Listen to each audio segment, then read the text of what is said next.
This is a copper wire strapped around a metal screw. I might ask the need for this. It can be used in many ways: to generate electricity by passing a magnet across it, or to use it as an electromagnet.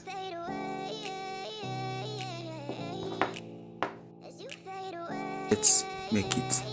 Now, first of all, you have to get a screw, and when you do that, you get a tape and use that tape to cover the screw so that the copper or the wire and the screw will not come in contact, because if they come in contact, it really affects the efficiency or the whatever you can call it, the output, the effects, all of that. It really affects it. Now you just want to make sure that that tape really covers the screw very well, leaving no gaps.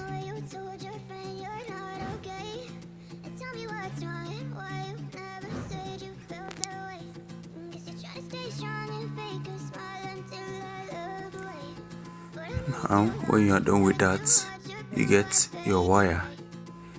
Here I'm using a copper wire because that is more efficient than an aluminium. So get a copper wire. Now first thing you have to do here is to get out a length, because in the end that length, it will be easier for you to connect the wire to a power source.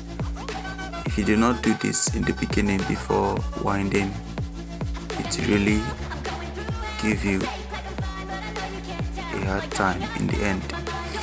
So first of all, just like I have done here, get out a few lengths, and then the rest you can wind it around the coil, around the screw, Now at some point the starter wire will interfere with the winding wire. All you have to do is try to get it out of the way. Now as you are winding the wire around the screw, try to make sure that they are very close to each other. As you see here, I'm trying to use my nails to push them together, because if they are loose, it will make the magnetic flux not to work very well. So now you do it slowly and steady, so that you won't make the mistake of having gaps in between the coils. You might not have a perfect fit or a perfect cover up.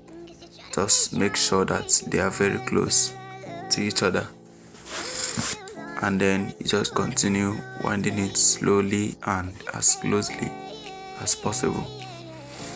Now after let's say 15 minutes, you get this.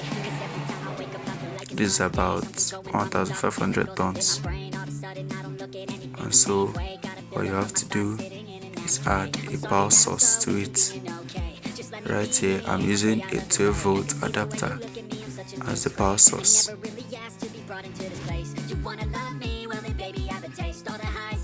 Now make sure the starter and the end of the winding are connected properly to the 12-volt adapter, else you won't really get power.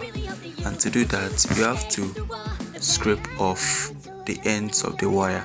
Normally copper comes with an enamel coating, so you have to scrape off that enamel coating to be able to get to the main thing.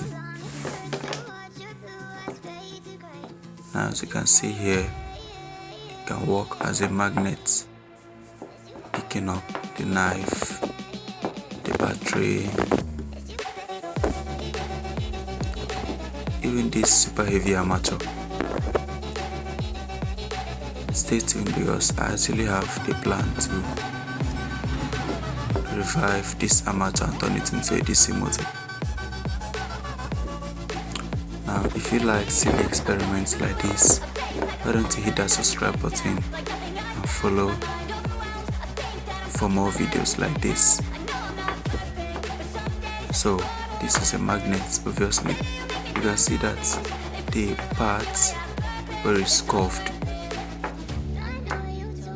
like runs away from the magnet, because the magnet, let's say, issues a south pole, and that bent or curved part issues a south pole as well. So in that manner they repel each other. That is why you can see